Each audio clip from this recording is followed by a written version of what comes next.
Well, good morning, and Morning, Tim. thank you. I must say I'm a little bit disappointed there aren't a few more councillors here. I was Well, particularly wanting to meet the Mayor because Where? he's declined to meet with me, and I was at least hoping today I could speak to him, but never mind. Yeah, I apologise for that. He's got a I will meeting email temporarily. him But anyway, Tim, whatever. this Yeah. meeting is being recorded, and he can watch it later Well, I on. And appreciate he's busy, man. put a special request in that he watches this part of it for you. I think he's meeting with the Prime Minister, actually. Oh, is he? Yes. Oh, well, he really is important. Right, that's more important than me. Right. Well, this is your older councillors will know me, new councillors won't, but for your benefit, this is the 6th time I've spoken to 3 different councils on behalf of my Saving the McDougall campaign, and because there are so many new councillors, I think I'm going to have to bore your other ones and just go over the whole thing once again. Now, going back to the basics here, the simple fact is when the previous council in October 2020 leased the gallery to Canterbury, the McDougall Art Gallery, to Canterbury Museum for 50 years in complete secrecy, without telling the citizens of Christchurch who actually happened to own it, let alone my family, they created what I believe is a big mess. Why? Because, 1, they dishonoured the largest gift, as far as I know, that was ever given to the city, because it was given in 1928 so the city's own art collection could be established from generous gifts of works, mainly from the Canterbury Society of Arts, given to the city in 1932 when the gallery opened, on the condition that a new gallery was built. The gallery was given to the citizens of Christchurch, not the museum, and my grandfather is on public record, 12th of March 1928, in the press, saying he wanted it built well away from the museum and to be a gallery for the city. Number 2, why were they able to dishonour the gift? Because it was given on trust. My grandfather simply wrote out a cheque for an art gallery for the city's new collection. His accompanying letter is in your archives. He completely put his trust in the 1928 council to protect its future use in accordance with his and the city's wishes. He didn't require a deed of gift or a statute to be created or it to be put into a continuing trust. Leanne Dalzell's council breached that trust, surely the greatest breach of trust ever by a Christchurch council. 3. But the previous council also dishonoured its own heritage strategy, created in 2019 to protect the future use of its own heritage buildings. This applied to the McDougall as well as its other heritage buildings. It promised that the historical, cultural heritage of the council's own heritage buildings would be protected in accordance with the International ECOMOS Charter that it had adopted in 2010 and which is recognised all over the world.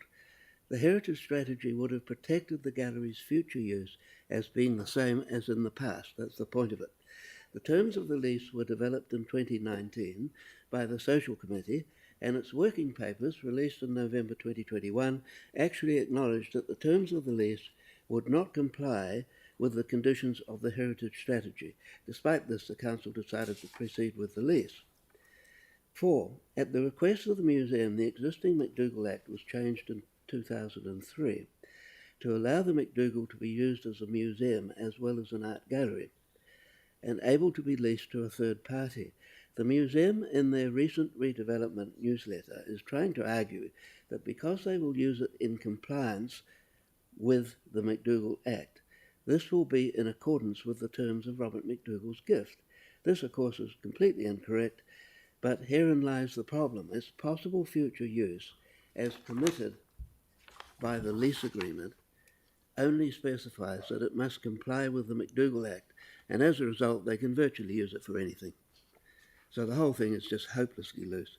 Finally, the museum, as explained in detail in my submission and recent press release, in the submission, and I've gone into great detail as you would have seen, do not have an art collection of a public art gallery standard selected on the basis of its artistic merit, nor in an exhibitable condition, and are unlikely in future to have sufficient funding from you to carry out the necessary conservation work that would be required for this. And in the past, So they that's have just 1 minute consistently left, used Tim. their own art gallery. 1 minute left. I beg pardon? There's just 1 minute left. Yes, that's okay. And in the past, they have consistently used their own art gallery and other spaces only for the display of modern art, which is incredible, really, and it's for a museum, and especially street art and graffiti, which the chairman, David Ayres, has told me recently has been with the approval of not only Anthony Wright, but also their staff and their board. If the lease agreement does not better specify its future use, I fear this will end up being the ultimate use. Perhaps now you understand why my family is so concerned. Simple as that.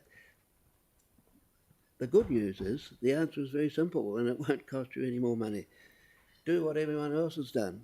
Honour the gift by turning the McDougall into our Museum of Historical Art, as every other city in the world has done with their old gallery.